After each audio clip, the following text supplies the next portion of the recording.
Hello and welcome back to Season 6, Episode 1 of Sports Talk. I know I'm usually the co-host, but this is my last year here at Mepham, so the torch has been passed down. That's right, Lily. This is Sports Talk's 6th season, and I'm the newest edition. You might know me from the morning announcements or maybe casually having the best outro on B&B, but I'm Tyler Steinberg.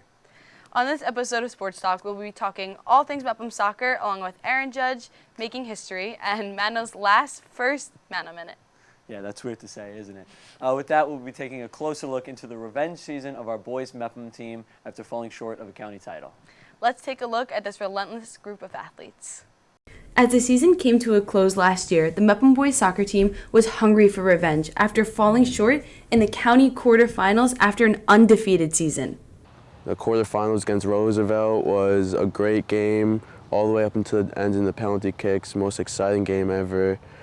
I mean, we fought to the end, all the way to the end. We were obviously the better team, but unfortunately we didn't pull through at the end. Last season was fun, going undefeated. I bonded with everybody, especially the older guys, but getting upset in the playoffs really was disappointing, and motivates us for this year, though, so we'll be all right. This senior-dominated team is coming onto the field with a relentless mentality.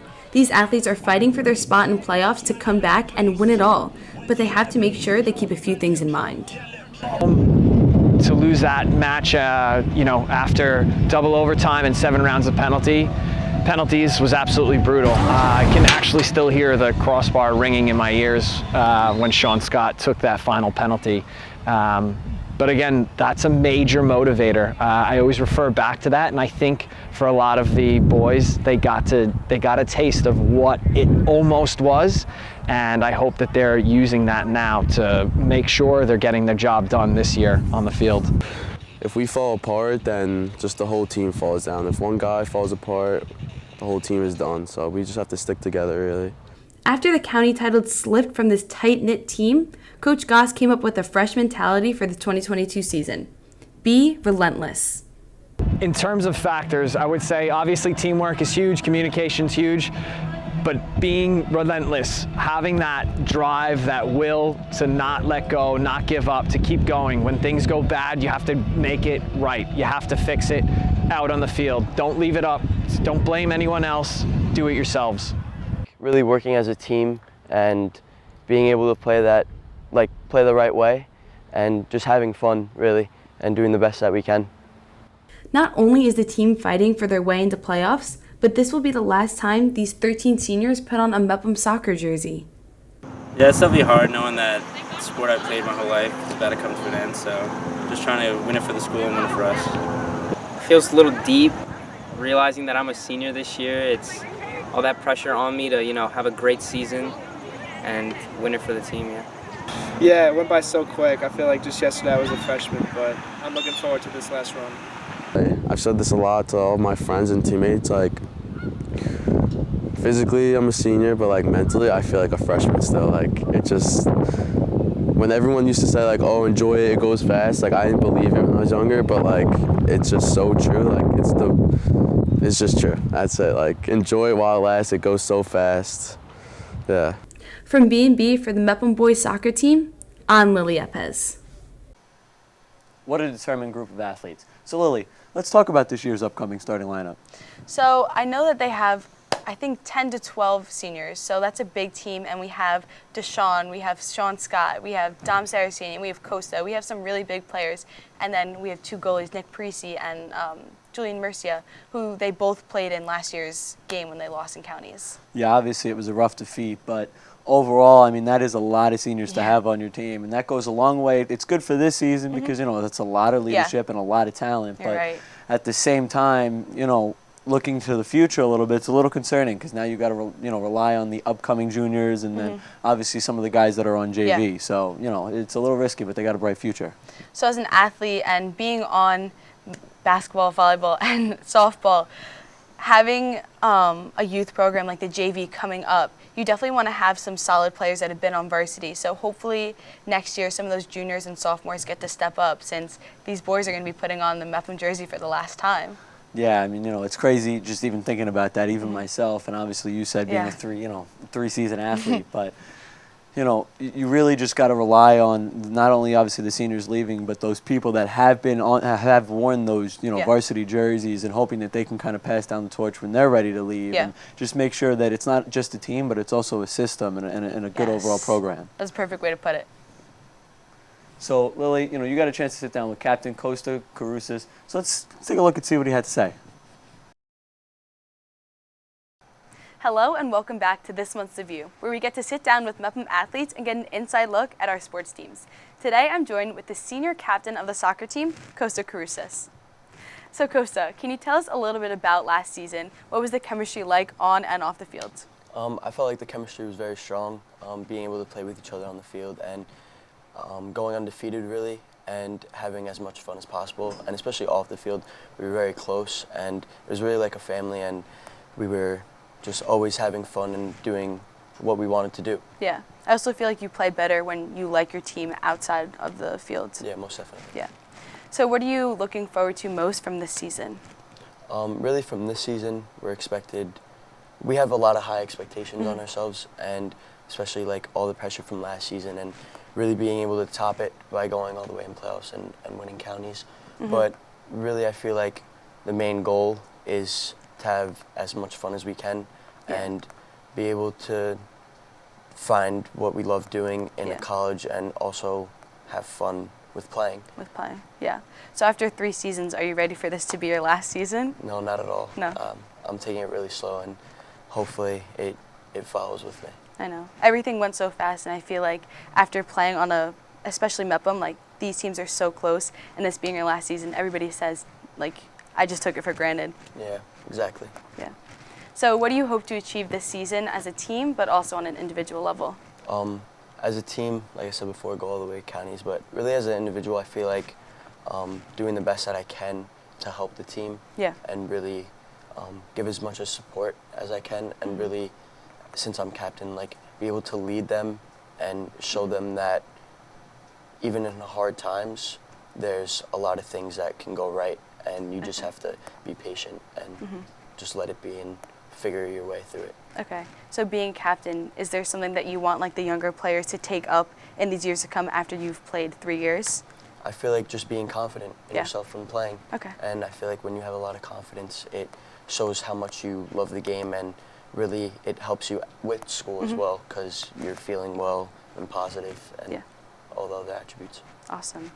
Thank you, Kosta, and we will all be waiting to watch you guys win that county title. Best of luck to you and the Mepham soccer team this season. Thanks, Lily. The past few years, our soccer program has been one of Mepham's strongest programs. Not only have our boys program been shining in Newsday, but we can't forget about our girls team. Yeah, how could we when we have our very own junior Ashley Felsberg as their captain? I don't know, Tyler, but let's take a look at Ashley Felsberg first episode of Mic'd Up. What do you want to be first, Ashley? Ashley, what?